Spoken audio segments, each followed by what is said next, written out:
نبی کی 9 بیویاں ہیں. جب ان ازواج نے آپ سے مانگا کہ بھئی ہمارے گھر میں 40 دن چولہا نہیں جلتا, پیسے نہیں ہیں, راشن نہیں ہے, تو آپ صلی اللہ علیہ وسلم نے کیا فرمایا؟ قرآن کی آیتیں نازل ہوئیں. یا ایھا النبی قل لازواجک, آپ اپنی بیویوں سے کہہ دیجئے اگر تمہیں دنیا کی دولت چاہیے تو میں تعالینا امتعکن, میں تمہیں پیسے دے دیتا ہوں, واسرحکن سراحا جمیلا, اور عزت کے ساتھ تم سب کو رخصت کر دیتا ہوں. بھئی کسی پیسے والے سے شادی کر لو. کیوں اللہ نے ہمارے نبی کے لیے غربت کو سلیکٹ کیا تھا؟ حالانکہ آپ مالدار بننا چاہتے بن سکتے تھے, لیکن نبی آخری نبی ہے نا, تو اس میں کیا حکمتیں ہیں وہ میں بھی نہیں چھیڑوں گا. ہمارے نبی کی جو غربت تھی وہ اختیاری تھی. اختیاری کا مطلب آپ نے خود اپنے آپ کو مسکین رکھا ہوا تھا. یہ نہیں کہ آپ کے پاس پیسہ نہیں تھا, پیسہ آتا تھا سارا صدقہ کر دیتے تھے. صبح آیا شام تک نہیں بچا, شام کو آیا صبح تک نہیں بچا.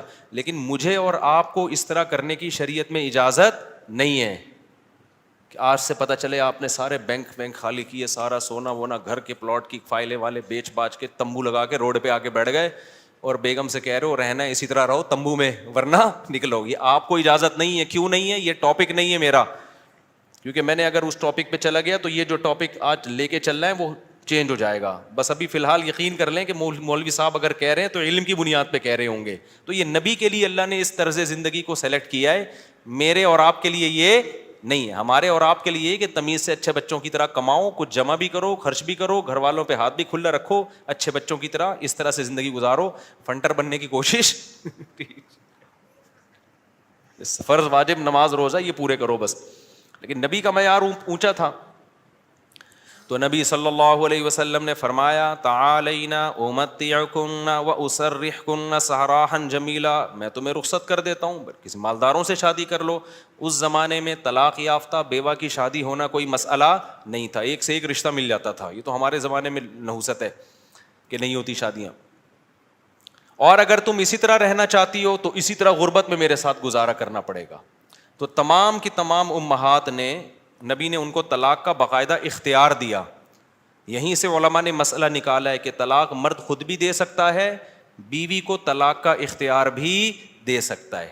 اگر مرد اپنی بیوی سے کہہ دے کہ میں نے تجھے طلاق کا اختیار دیا تو یہ اختیار عورت کے پاس بھی آ جاتا ہے, پھر وہ اپنے اوپر طلاق واقع کر سکتی ہے. اس سے بھی پتہ چلتا ہے کہ عدالتی خلا جو آج کل چل رہا ہے اس میں اسلام میں اس کی کوئی حیثیت نہیں ہے, کیونکہ مرد جب بیوی کو رائٹ دے گا تو ہوگا, کورٹ کے دینے سے نہیں ہوتا. جج صرف اپنی بیوی کو طلاق دے سکتا ہے, دوسروں کی بیویوں کو جج طلاق نہیں دے سکتا. یہ بار بار بیان کرتا رہا ہوں میں, کیونکہ دنیا کا نظام چینج ہو رہا ہے, ہر جگہ ایسا ہی ہو رہا ہے, یہ جو آج کل سسٹم چینج ہو گیا نا. تو اب کیا ہے, اللہ یہ کہ چند صورتوں میں جج بھی دے سکتا ہے, وہ الگ ٹاپک ہے. تو نبی صلی اللہ علیہ وسلم نے طلاق کا باقاعدہ اختیار دے دیا. یہ نہیں کہا کہ تم چاہتی ہو تو میں تمہیں طلاق دے دیتا ہوں, نہ, باقاعدہ رائٹ دے دیا کہ اپنے اوپر واقع کر لو. حضرت عائشہ رضی اللہ تعالی عنہا کا جب نمبر آیا, اچھا عورت اگر اسی مجلس میں وہ اختیار واپس کر دے تو ختم ہو گیا اختیار. مرد نے جس مجلس میں اختیار دیا نا اس مجلس کے ساتھ رہتا ہے, ہمیشہ کے لیے دے دیا تو ہمیشہ کے لیے, مجلس کے ساتھ دے دیا تو جب تک اس مجلس میں ہے طلاق واقع کر سکتی ہے, جب مجلس ختم ہو گئی تو طلاق کا آپشن بھی ختم. تو نبی نے حضرت عائشہ کو سے بھی فرمایا کہ تمہیں بھی میں اختیار دیتا ہوں, لیکن آپ نے فرمایا جلد بازی نہ کرنا. کیا مطلب؟ جلدی میں یہ نہیں کہہ دینا کہ بھئی مجھے نبی قبول ہیں, ایسا نہ ہو. کم عمر تھی نا حضرت عائشہ, ایسا نہ ہو جلد بازی میں فیصلہ کرو پھر دوبارہ کل فاقے پڑیں, پھر بولو بھائی کہ یہ میں نے فیصلہ کیا تھا, غلط کر دیا تھا. اس لیے آپ نے فرمایا اپنے گھر میں پہلے مشورہ کر لو. حضرت عائشہ سے فرمایا اپنے گھر میں جا کے مشورہ کر لو, مشورے کے بعد سوچ سمجھ کے ایک رائے قائم کرو کہ اسی فقر و فاقہ میں 40 دن چولہا نہیں جلے گا, اسی میں گزارا کرنا ہے یا مجھ سے طلاق لے کے کہیں اور شادی کرنی ہے. جلدی میں فیصلہ نہ کرو. حضرت عائشہ کو اتنا غصہ آیا نا نبی کے اس بات پر, فرمایا افیکا اشاور, آپ کے بارے میں مشورہ کروں گی میں, یعنی پیغمبر کے بارے میں اپنے ابا اماں سے جا کے مشورہ کروں گی کہ رہنا کہ نہیں رہنا, مطلب کوئی مشورہ نہیں کرنا, رہنا ہے. یہ جو غیر مسلم طنز کرتے ہیں نا کہ پیغمبر نے شادی کی اتنی کم عمر میں، اتنی بڑی عمر میں ایک نو عمر لڑکی سے، تو اس نو عمر لڑکی کو طلاق کا اختیار دیا جا رہا ہے، اور وہ کہہ رہی ہے کہ آپ کے بارے میں میں نے کسی سے مشورہ نہیں کرنا. یہ سوال ہی غلط ہے. افیک اشاور، یہ کیسے ہو سکتا ہے؟ آپ جیسا شوہر مجھے کہاں ملے گا؟ کوئی مشورہ نہیں، آپ کے ساتھ ہی رہنا ہے. تو یہ غیر مسلم جو اعتراض کرتے ہیں نا نبی پر، یہ مدعی سست اور گواہ چست. جس کے حق کی بات کر رہے ہیں حضرت عائشہ کی کہ معاذ اللہ ان کے ساتھ ظلم ہو گیا کہ کم عمر میں اتنی بڑی عمر سے شادی کرا دی ان کی. اس کم عمر کو تو یہ احساس نہیں ہو رہا، ان کو تو یہ ہو رہا ہے کہ اس سے اچھا رشتہ میرے لیے اس کائنات میں کوئی نہیں ہے. ہندو اور عیسائی کو اعتراض ہو رہا ہے کہ بچی پہ کیا ہو گیا؟ ظلم ہو گیا. اس کو کہتے ہیں مدعی سست اور گواہ بولو چست. جیسے کہ آپ لوگ بالکل بھی چست لگ نہیں رہے ہو مجھے اس وقت تراویح کی وجہ سے. تو یہ خود ہمارے پیغمبر کی ایک بہترین سیرت ہے کہ اتنی عمر میں ہو کے ایک کم عمر سے، نو عمر سے نکاح کیا، اور کھلانے پلانے کو بھی کچھ نہیں ہے، اور 8 سوکنے بھی ہیں، پھر بھی وہ کہہ رہی ہیں کہ آپ کے بارے میں مشورہ بھی نہیں کرنا میں نے. حالانکہ اب تو زندگی گزار چکی تھی نبی کے ساتھ. اگر وہ شروع میں فیصلہ معاذ اللہ غلط ہو گیا تھا شادی کا، تو اب تو ٹائم گزر چکا تھا نا، اب تو آپ کے پاس آپشن تھا بھائی میں نہیں رہتی. وہ کہہ رہی ہیں آپ کے بارے میں نے مشورہ بھی نہیں کرنا، اور یہ ناممکن ہے. یہ کیسی بات آپ کر رہے ہیں؟ میں آپ کے بارے میں کیسے مشورہ کر سکتی ہوں؟ خدا کی قسم کسی غیر مسلم میں غیرت ہوگی نا، غیرت، بھٹ دھرم اور ضدی نہ ہو، اس بات کو پیغمبر کی نبوت کی دلیل سمجھ کے محمد صلی اللہ علیہ وسلم پر ایمان لے کر آئے گا کہ آپ جیسی پاکیزہ سیرت اور آپ جیسے کامیاب شوہر اس کائنات میں گزرے نہیں ہیں. آج کوئی 50 سال کا 9 سال کی سے کر کے دکھائے، چند دن گزارے اور کھلانے کو روٹی بھی نہ ہو، اچھی بھلا جو بیوی ہوگی نا وہ مارکیٹ سے کیا ہو جائے گی؟ شارٹ ہو جائے گی. بلکہ آج جو مارکیٹ سے شارٹ ہو رہی ہیں بیویاں، وہ والی ہو رہی ہیں جو جوڑ کی شادیاں، جو ظاہری اعتبار سے بھی جوڑ کی شادیاں. 25 سال کے لڑکے کی 24 سال کی لڑکی سے شادی ہو رہی ہے، 25 سال کا یہ PhD بھی ہے، پروفیسر بھی ہے، اور کروڑ روپے کما بھی رہا ہے، اور بیگم غریب بھی ہے. پھر بھی جس دن مارکیٹ سے آٹا شارٹ ہوا، بیگم اسی دن مارکیٹ سے شارٹ ہو گئی. آٹا شارٹ ہونے کی فکر اتنی نہیں ہوتی جتنی اس کو بیگم کے شارٹ ہونے کی. ہمارے پاس تو کیسز آ رہے ہیں نا، کورٹ میں بھی آ رہے ہیں. ذرا سا بے روزگار ہوا، بیگم شارٹ. وہ کہتی تیرے میں ہے کیا جو میں تجھ سے تیرے ساتھ رہوں؟ ایک آٹا دے رہا تھا وہ بھی نہیں ہے بھائی. تو یہ محمد صلی اللہ علیہ وسلم کے بہترین شوہر ہونے کی دلیل. میدان جنگ میں آپ سے بہترین کمانڈر کوئی نہیں، سیاست میں آپ سے بہترین سیاست کسی کے پاس نہیں، گھر میں آپ سے بہترین شوہر کوئی نہیں. ایک ہی وقت میں تمام بہترین صفات اللہ نے اکیلے محمد صلی اللہ علیہ وسلم میں جمع کر دی، جبکہ اسباب اور وسائل بالکل بھی نہیں ہے. اسباب اور وسائل تو پیسے کو بولتے ہیں نا، وہ بالکل بھی نہیں ہے. اب میں وہ اس واقعے کی طرف آتا ہوں. اب مجھے بتاؤ، ہاں تو میں آپ سے یہ کہہ رہا تھا کہ بیگم صاحبہ کو خوب اچھا کھلائیں، جو خود پہنے اس کو پہنائیں، جو خود کھائیں اس کو کھلائیں. لیکن قدرت کی طرف سے اگر غربت آ گئی ہے بھائی تو پھر ٹینشن لینے کا نہیں ہے. پھر بیگم اگر کہتی ہے نہیں رہنا، کوئی بات نہیں بیگم، میں تو یہی کچھ کھلا پلا سکتا ہوں، رہنا ہے رہو، نہیں تو پتلی گلی سے نکلو، ہم کسی اور سے شادی کر لیں گے. ایک دم سے نہ نکال دو، پہلے مجھ سے مشورہ لے لینا. بعض دفعہ خواتین غصے میں بھی کہہ رہی ہوتی ہیں مجھے چھوڑ دو، ایک دم وہ غصے میں کہہ رہی ہوتی ہیں، 4 دن کے بعد ان کا موڈ بدل جاتا ہے. خود سے کچھ نہ کرو، مشورہ لے لیا کرو. میرا تو مقصد صرف یہ بتانے کا ہے کہ ٹینشن لینے کا نہیں ہے. ایک تو بے روزگاری کی ٹینشن، اوپر سے ایک اور ٹینشن اپنے اوپر مسلط کرو تو پاگل ہو جاؤ گے. ٹینشن وینشن نہیں، ٹینشن صرف ایک چیز کی لینی ہے بھائی، وہ جو حدیث میں آتا ہے من کانت الآخرۃ ہمہ، جس نے آخرت کو اپنی ٹینشن بنا لیا تو اللہ اس کی تمام ٹینشنوں کو ختم کر دیتے ہیں، اس کی فکریں سمیٹ دیتے ہیں. ہماری ٹینشن بس ایک ہے، آخرت میں بخشش ہو جائے. نہ بیگم ٹینشن ہے ہماری، نہ بچے ہماری ٹینشن ہے، نہ کوئی اور ہماری ٹینشن ہے، نہ گورنمنٹ ہماری ٹینشن. میری ٹینشن یہ ہے کہ مجھ سے قیامت کے دن سوال ہوگا، میں اس سوال میں پورا اترتا ہوں یا نہیں. اب آٹا مہنگا ہونے کی ٹینشن ہم کیوں نہیں لے رہے کہ ہماری وجہ سے نہیں ہوا. میری وجہ سے ہوا ہوتا نا تو میں ٹینشن لیتا کہ آخرت میں چترول کس کے لگیں گے، میری وجہ سے تھوڑی ہوا ہے.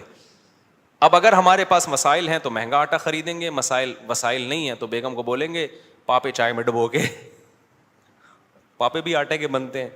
آہستہ آہستہ، اللہ نہ کرے ہمیں وہ حالات نہ آئے، ابھی تو اللہ کھلا پلا رہا ہے، لیکن اگر اللہ نہ کرے, خدا نہ خواستہ ایسے حالات آئیں تو بھائی وہی گزارا کرو, 2-3 کھجوریں کھا لیا کرو صبح شام.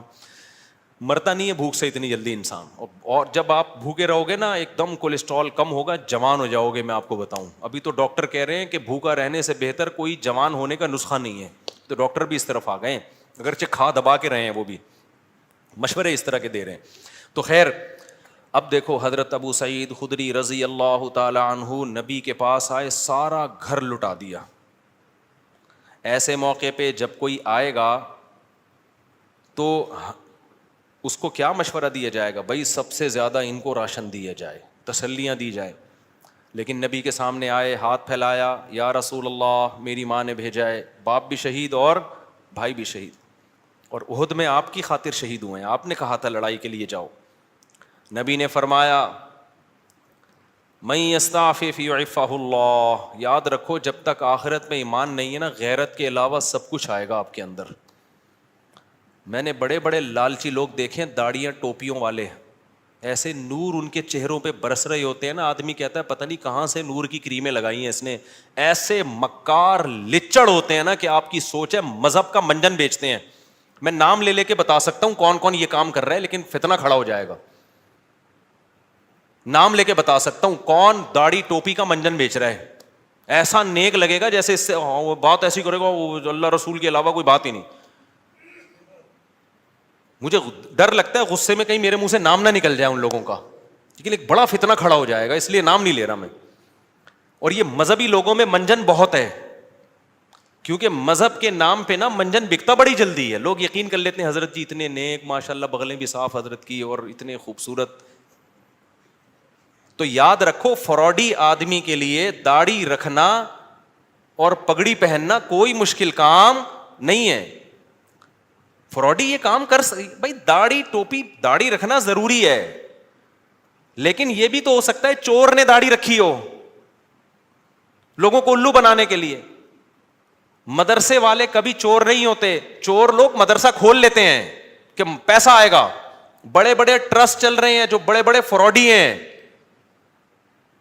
سارے ٹرسٹ فراڈی نہیں ہے لیکن فراڈی ٹرسٹ بھی ہیں بہت سارے. مجھے خود ایک وکیل نے بتایا کہ جب کسی آدمی کو کروڑ پتی بننا ہوتا ہے نا, اور گاڑیاں منگوانی ہوتی ہیں کسٹم پے کیے بغیر, تو وہ ٹرسٹ کھول لیتا ہے. اس نے مجھے بتایا کتنے لوگوں نے ٹرسٹ کھولے ہوئے ہیں پاکستان میں, دبا کے نوٹ چھاپ رہے ہیں. تو یہ دھندے پاکستان میں سب سے زیادہ ہوتے ہیں, دنیا میں اتنے زیادہ بولو نہیں ہوتے. لیکن ہماری قوم اندھی ہے خدا کی قسم, غصہ آ رہا ہے مجھے. اور رمضان میں تو طبیعت سے چورن بکتا ہے, اٹھا اٹھا کے پھینک رہے ہیں پیسے, یہ لے یہ لے یہ لے. ابے دیکھ نہیں رہے یار یہ کیا کر رہا ہے, یہ اتنا اندھا اعتماد. تمہیں اللہ نے ایک پیسہ کی نعمت دی, اس کو برباد تو نہ کرو نا تم. ایک اور کام رمضان میں ذہن میں رکھو, موضوع سے ہٹ رہا ہوں فوراً آ رہا ہوں پھر اس طرف. ایک اور کام, کیونکہ رمضان میں منجن زیادہ بکتا ہے. دیکھو دینی مدرسوں کا جتنا میں قائل ہوں نا, آپ نہیں قائل. میں اگر یہاں بیٹھا ہوں تو مدرسوں کی وجہ سے بیٹھا ہوں, اللہ مجھ سے جو ٹوٹا پھوٹا دین کا کام لے رہا ہے. لیکن مدرسے میں چندہ دینے سے پہلے سوچو یہ قابل اعتماد مدرسہ ہے یا نہیں ہے. بہت دفعہ ایسا ہوتا ہے کہ آپ کو میں پیسہ کمانے کا طریقہ بتا رہا ہوں, غلط طریقہ. آپ اگر بے روزگار ہیں نا, پاکستان میں بے روزگاری ایک بہت بڑا مسئلہ ہے, لیکن یہ مسئلہ میں آپ کا 2 منٹ میں کیا کر رہا ہوں, ختم کر. جہنم میں تو جاؤ گے لیکن مسئلہ بے روزگاری کا ختم ہو جائے گا. آپ نے کیا کرنا ہے, آپ نے ایک زمین خریدیں, وہ بھی چندے کے پیسوں سے, ٹھیک ہے نا, کہ بتائیں میں ایک مدرسہ کھولنا چاہتا ہوں. اس سے پہلے آپ کو داڑھی رکھیں, آپ داڑھی, کیونکہ لوگ پھر اس پہ زیادہ اعتماد ہے, اور پگڑی باندھیں. مولانا طارق جمیل صاحب کے ساتھ 6 سیلفیاں, مفتی طارق مسعود صاحب کے ساتھ 7 سیلفیاں. مفتی صاحب کے پاؤں دبائیں, میرے پاؤں دبائیں, سر میں مالش کر کے چپکے سے ویڈیو بنائیں کہ دیکھو میں مفتی صاحب کی خدمت کر رہا ہوں, میں گلے مل رہا ہوں, ویڈیو بنائیں. مولانا طارق جمیل صاحب کو ہدیہ دیتے ہوئے ویڈیو بنائیں, ٹھیک ہے. ایک بیان ان سے اپنے حق میں کروا لیں گے, بہت اچھا ہے, آدمی بیان تو کر ہی دیتا ہے نا. میرے پاس بھی کوئی آئے گا, اچھا ہی لگ رہا ہے بھائی, اچھا ہے ماشاء اللہ. چند چیزیں اس طرح, ڈاکٹر ذاکر نائک سے ملاقات ہو جائے تو سبحان اللہ, ایک آدھ سیلفی وہاں سے لے لی آپ نے. اور پھر آپ نے کیا کیا ہے, 1-2 دفعہ غریب کو گلے ملتے ہوئے رو لیں, پیاز کاٹ کے جائیں, آنسو پہلے نکلیں گے, ایک دم رو کے ایک تصویر بنا لیں, غریب کو مل کے رو رہے ہیں. بہترین, خدا کی قسم ایسا طریقہ ہے نا, تم نوٹ تمہارے پاس نا رکھنے کی فرصت نہیں ہوگی یار, کدھر رکھوں, تھیلے بھر گئے سارے. اس کے بعد آپ نے کیا کرنا ہے, آپ نے اناؤنس کرنا ہے میں ایک مدرسہ بنا رہا ہوں, یتیم خانہ کھول رہا ہوں. آپ نے 4 دیواری کھڑی کی, اس میں 4-6 یتیم بچے, آپ جائیں وہاں سے کچھ بچے ادھار لیں. ادھار کا مطلب کوئی اپنے بچے دیتا تھوڑی ہے, ان کو بولیں کہ ہم کچھ دن ان کو کھلائیں گے پلائیں گے, تو مائیں دے دیتی ہیں چلو یار کچھ دن کا, قرآن بھی پڑھائیں گے, تو قرآن پڑھ رہے اس بہانے. یہ آپ کو پتہ ہے, اللہ کو پتہ ہے. وہ 4-6 یتیم بچے جو شکل سے بھی یتیم لگ رہے ہوں, اور اگر یتیم نہ بھی ہوں تو وہ بچے جو لگ رہے ہوں یتیم شکل سے, بعض یتیم ہوتے نہیں ہیں, لگتے ہیں یتیم, اللہ کی طرف سے ڈیزائننگ کچھ اس طرح کی ہوتی ہے, ٹھیک ہے, وہ لگ کیا رہے ہوتے ہیں, یتیم لگ رہے ہوتے ہیں. رمضان میں بہترین بزنس. تو آپ نے وہ 4 دیواری میں 8, 10, 15, 20 جتنے ہو سکے ایک بھی لے آؤ گے نا تو دھندا تو چلنا شروع ہو جائے گا. وہ یتیم بچے لا کے ڈال دیے. پھر اس کے بعد آپ اپنی 2-4 نمازوں کی تصویریں دعا مانگتے ہوئے, ٹھیک ہے نا. اور پھر آج کل خلافتیں بھی مل جاتی ہیں, ایک آدھ بزرگ کے تھوڑا سا کچھ, آپ جو 2 نمبر قسم کے بزرگ ہوتے ہیں, ہدیے ودیے دیے اور تھوڑا سا خلافت لے لی.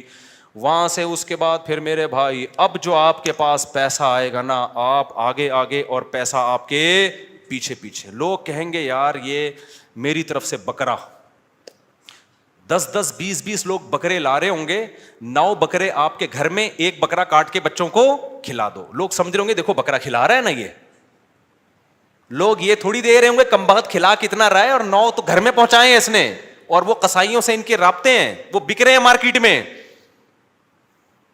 گاڑیاں بڑی بڑی لینڈ کروزر جیسی گاڑیاں, بھائی کس کی, مدرسے کی گاڑی ہے بھائی, تیرا ابا تو سائیکل بھی نہیں چلاتا تھا, تیرے پاس اتنی بڑی گاڑی کہاں سے آ گئی, تو کون ہوتا ہے مجھ سے پوچھنے والا. وہ یہ جواب دے گا آگے. ایسی لگژری لائف ہوگی نا. ان 6 یتیم بچوں کو ادھار لیا تھا واپس کر کے, اب سچی مچی کا یتیم آنا شروع ہو جائیں گے. جب پتا چلے گا نا یہ لوگ کھانے میں بکرے کھلاتے ہیں, تو پھر تو جو یتیم نہیں بھی ہیں, ابا کہے گا یار اس کو یتیم ہی فرض کر کے میرے بچے کو بھی یہاں داخل کر لے, بلکہ میرے ابا بھی مر گئے تھے, میں بھی یتیم ہی ہوں. ایسا نوٹ چھاپنے کی مشین بنو گے, بنے ہوئے ہیں لوگ, بنے ہوئے ہیں. بڑے بڑے مدرسوں کے نام پہ فراڈ ہو رہا ہے. میں نہیں کہہ رہا مدرسے فراڈی ہوتے ہیں, فراڈی لوگ بھی مدرسہ بناتے ہیں. اب آپ نے یہ نہیں کرنا کہ مدرسوں کو دینا بند کر دیں, اس سے تو اچھے مدرسے بھی بند ہو جائیں گے. آپ نے تحقیق کرنی ہے کون واقعی دیندار لوگ ہیں, امانت دار لوگ ہیں, کام کر رہے ہیں, اور کون ایسے ہیں جو داڑھی اور پگڑی کے نام پہ منجن بیچ رہے ہیں. یہ آپ نے کرنا ہے, نہیں تو قیامت کے دن الٹے لٹکے ہوئے ہوگے. بہترین بزنس ہے یہاں پہ یہ. اچھا خیر ہم آگے چلتے ہیں میرے بھائی. تو اب کیا تھا کہ حضرت ابو سعید خدری رضی اللہ تعالیٰ عنہ کو نبی نے کیا فرمایا. میں یہ عرض کر رہا تھا کہ آخرت ہوگی نا تو غیرت ہوتی ہے. یہ بہت بڑی اللہ کی نعمت ہے کہ آپ کا ہاتھ اللہ کے سوا کسی کے سامنے نہ اٹھے. اللہ سے مانگا کرو, یہ اسباب بھی اختیار کرو پیسہ کمانے کے, کیونکہ جو اسباب اختیار نہیں کرتا اللہ اس کی مدد نہیں کرتا. اگر گھر میں پڑے ہوئے ہو, محنت نہیں کر رہے اور کہہ رہے ہو کہ بس اللہ ہی دے گا, تو پھر اللہ آپ کو بھکاری بنائے گا. یہ یاد رکھنا. آپ نے کیا کرنا ہے, اپنی پوری کوشش کرنی ہے پیسہ کمانے کی, دماغ لگانا ہے. کیوں؟ رزق حلال عین عبادت ہے. الکاسب حبیب اللہ, محنت کر کے کھانے والا وہ اللہ کا دوست ہے. تو اب کیا ہے, ہمارے نبی نے حضرت ابو سعید خدری سے فرمایا کہ من یستعفف یعفہ اللہ. کیا مطلب؟ جو اپنے آپ کو رسوا ہونے سے بچانا چاہتا ہے, عفت کا مطلب رسوا ہونے سے بچانا, دامن داغدار نہ ہو, ذلیل ہونے سے بچانا چاہتا ہے. اس سے پتہ چلا مانگنا کیا ہے, بول لو نا, ذلت ہے. ہاتھ پھیلانا کیا ہے, ذلت. تو جو چاہتا ہے کہ میں ذلیل نہ ہوں, ہمیں تو پتہ ہی نہیں کہ یہ ذلت ہے. ہم تو سمجھتے ہیں میں اتنا چونا لگاتا ہوں بندے سے 2 منٹ میں اتنے پیسے نکلوا لیتا ہوں, یہ میرا کمال ہے. ایک چور کو پکڑا نا, کورٹ میں لے کر گئے, عدالت نے کہا یار تم نے اتنی خوبصورتی سے چوری کی, کسی کو پتہ ہی نہیں چلا. چور کہتا ہے شکریہ سر, آپ نے میری اتنی تعریف کی, اتنا زبردست چور ہوں میں. جج نے کہا کم بخت میں تیری تعریف نہیں کر رہا, تیری برائی کر رہا ہوں. تو نبی نے فرمایا من یستعفف یعفہ اللہ, جو اپنے آپ کو رسوا ہونے سے بچانا چاہتا ہے اللہ اسے رسوائی سے بچاتا ہے. اب سوال پیدا ہوتا ہے کہ رسوائی سے تو بچ جائیں گے, لیکن ٹینشن تو ہے نا, فاقے تو پڑ رہے ہیں, مصیبت تو ہے. اگلا جملہ نبی نے فرمایا وَمَن يَتَصَبَّرْ, جو اللہ سے صبر مانگتا ہے, يُصَبِّرْهُ اللَّهُ, اللہ اسے صابر بھی بنا دیتا ہے. اس ٹینشن میں اللہ سے مانگو صبر, تو اللہ کیا کرے گا؟ صبر دے دے گا. جیسے موسیٰ علیہ السلام کی ماں نے جب حضرت موسیٰ کو صندوق میں رکھا نا بچے کو, تو فرعون نے پکڑ لیا اس بچے کو.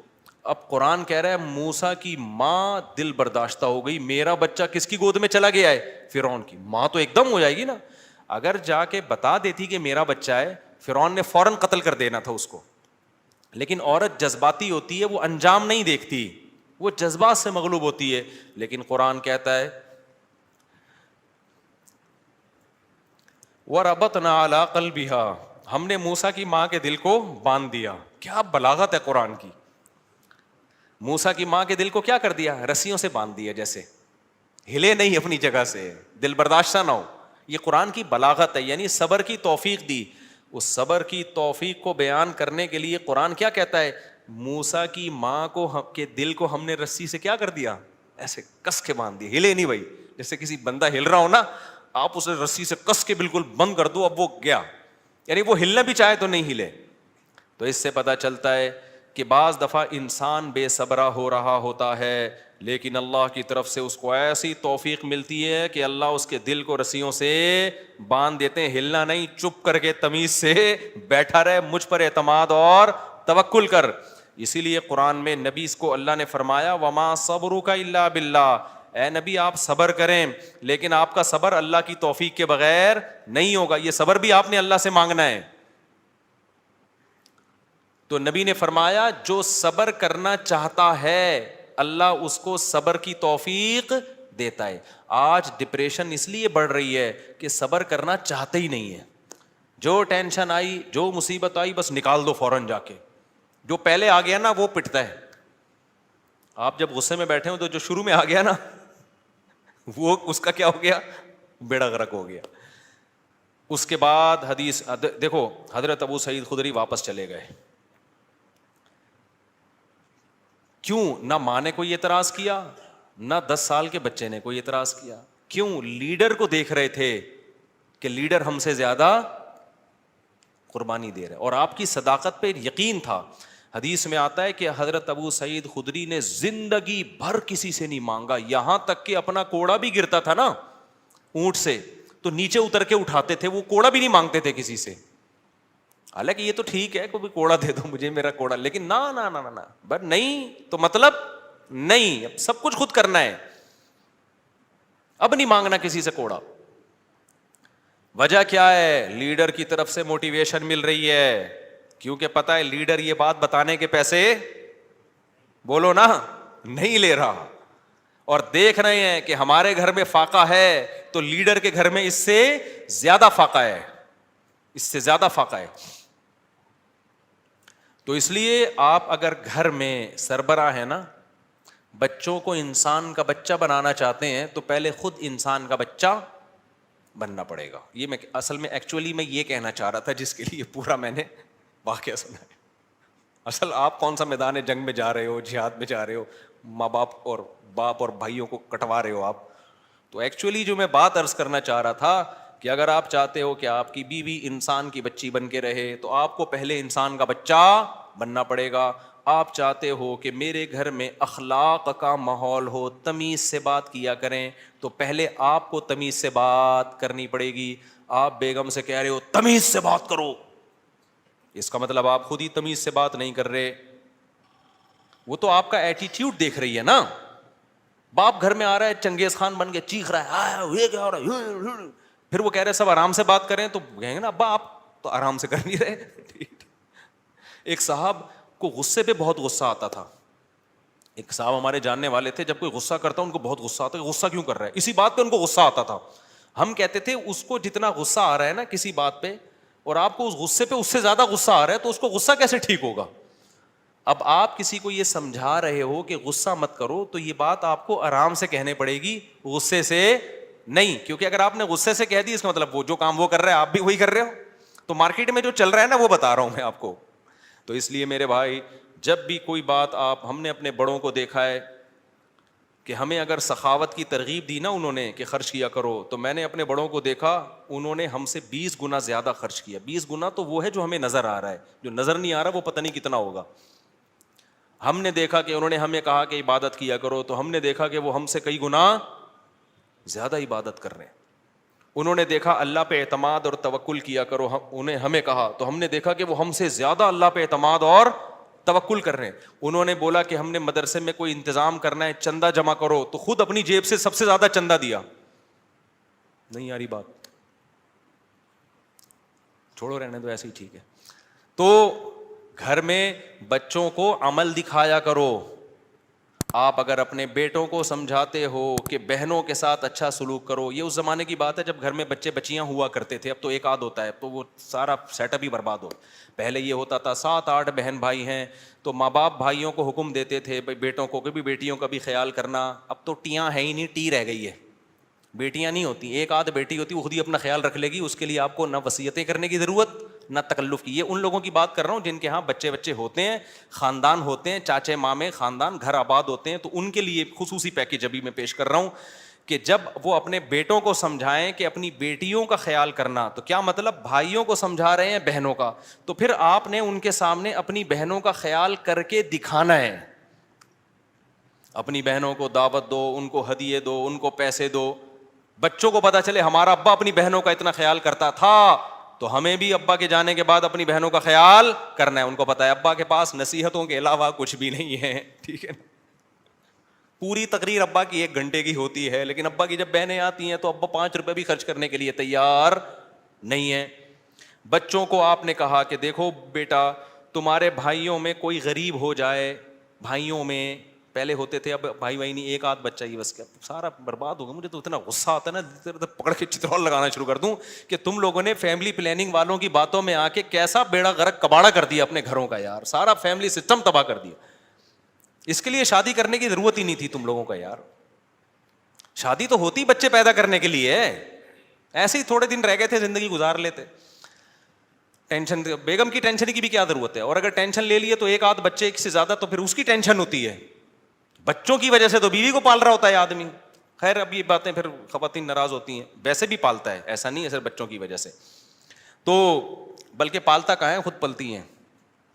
تو میرے بھائی میں یہ عرض کر رہا تھا کہ آپ نے بیٹوں کو سمجھانا ہے کہ اگر تمہارے بھائیوں میں سے کوئی غریب ہو جائے تو جس بھائی کو اللہ پیسہ دے گا اس نے اپنے غریب بھائیوں کا خیال کرنا ہے. یہ تقریر جب سمجھ میں آئے گی جب بچے دیکھیں گے ہمارے ابا ہمارے چاچا اور تایا کا خیال رکھتے ہیں. نہیں آ رہی سمجھ؟ آپ کے بھائیوں میں کوئی غریب ہو جائے نا، ایسا نہ کرو کہ وہ آ کے آپ سے بھیک مانگے، یار اللہ کے نام پہ کچھ دے دے، تو گاڑیوں میں گھوم رہا ہے، کچھ ہمیں بھی دے دے. آپ نے پہلے سے ہی ان کو دینا شروع کر دینا ہے، ان کا حصہ ہے. وفی اموالہم حق للسائل والمحروم وآت ذی القربى حقہ. اللہ کہتے ہیں رشتہ داروں کو ان کا حق دو. تو رشتہ داروں میں تو بھائی بہن سب سے پہلے ہیں بھائی. اللہ کہہ رہی ہے ان کا رائٹ ہے، ان کا حق ہے. آپ کے پاس پیسہ ہے، وہ غریب ہیں، تو میں نہیں کہہ رہا ان کو وہی اسٹینڈرڈ دے دو جو آپ کا ہے، اتنا تو کرو نا کہ کچھ تو تھوڑا سا خیال کرو ان کا. ایک کے پاس پیسہ آ جاتا ہے، دوسرا پیچھے پڑا ہوا ہوتا ہے اور وہ کہتے ہیں تجھے ضرورت کیا ہے، تو ضرورت کیا ہو بھائی. بھائیوں کو بہنوں کو ضرورت کی وجہ سے نہیں دیا جاتا. کس وجہ سے دیا جاتا ہے؟ رشتے کی وجہ سے دیا جاتا ہے. یہ اللہ کا حکم ہے. اگر آپ آخرت پر ایمان رکھتے ہو آپ کو یہ کرنا پڑے گا. نہیں رکھتے تو جیسے انگریز زندگی گزار رہا ہے، وہ بیوی کو بھی نہیں کھلاتا، وہ ماں باپ کو نہیں کھلاتا، تو آپ بھی نہ کھلاؤ. تو ایک فیصلہ کر لو، انگریزوں کے طریقے پہ چلنا ہے یا اسلام کے طریقے پہ چلنا ہے. اسلام کے طریقے پہ اگر چلنا ہے تو رشتہ داروں پہ بھی خرچ کرنا پڑے گا، بیوی بچوں پہ بھی خرچ کرنا پڑے گا، والدین پہ بھی خرچ، دیکھو جملہ مکمل ہی نہیں کر رہے، کرنا پڑے گا. تو حضرت ابو سعید خدری کو نبی نے کیا فرمایا؟ جو اللہ سے صبر مانگتا ہے اللہ صبر دیتا ہے. بڑی خاندانی بات. اب اس کا یہ مطلب نہیں ہے کہ مانگنے والوں کو دینا چھوڑ دو، ان کو آپ یہی مشورے دیا کرو. آئندہ کوئی آئے بھکاری تو آپ کو حدیث میں آتا ہے حضرت ابو سعید خدری آئے تھے تو نبی نے ان کو مشورہ دیا تھا، تو میرا بھی مشورہ یہ اللہ سے مانگ جا کے. نبی نے ہر ایک کو یہ مشورہ نہیں دیا، لیول دیکھا لوگوں کا. بہت سے صحابہ آئے، نبی نے ان کو دے دیا کہ ان کا توکل کا وہ لیول نہیں تھا. ابو سعید خدری تو لیڈر تھے نا, بعد میں لیڈر بنے ہیں, جنگوں میں کمانڈر بنے ہیں, علم کے مفتی بھی بنے حضرت ابو سعید خدری. ان صحابہ میں ہر ایک مفتی نہیں تھا, چند مخصوص لوگ تھے جو فتویٰ دیا کرتے تھے, تو مذہبی لیڈر تھے نا حضرت ابو سعید خدری, اس لیے ان کو تیار کیا نبی نے کہ ان کا لیول توکل کا اونچا ہوگا. تو اب یہ جو بیچارہ عام بھکاری آ رہا ہے, اس کو وہ والے توکل پہ نہ چڑھاؤ بھائی, ٹھیک ہے نا, جس پہ خود بھی نہیں ہو. ہاں بھکاریوں کو دینا چاہیے نہیں دینا چاہیے, اس میں بہت سوچ سمجھ کے. بھکاریوں میں پروفیشنل لوگ بہت زیادہ ہیں. پورے نا سعودی عرب میں بھکاری لوگ کنٹینر بھر کے لا رہے ہوتے ہیں. ایک ہمارے میں پہلے جہاں رہا کرتا تھا نا, وہاں ایک جاننے والا بندہ تھا, اس کے بارے میں پتا چلا کہ سعودی عرب میں وہ حج کرنے گیا اور بھیک جمع کر کے پورا کنٹینر بک کرایا, اس کا پورا مال اترا ہے کنٹینر یہاں پہ, وہ سارا بھیک کا کنٹینر تھا. تو حج بھی پتہ نہیں بھیک لے کے گیا ہوگا. تو ایسے بھی لوگ ہیں. تو میں یہ نہیں کہہ رہا کہ بھکاریوں کو نہ دیں, لیکن سوچ لیا کریں کہ مستحق ہے بھی یا نہیں ہے. مفتی طارق مسعود صاحب کے بیانات سننے کے لیے youtube.com/مفتی طارق مسعود کو سبسکرائب کریں, اور اگر آپ لائیو ویڈیو کو کبھی بھی مس نہیں کرنا چاہتے ہیں تو سبسکرائب کرنے کے بعد بیل آئیکن پہ کلک کرنا مت بھولیں. جزاک اللہ.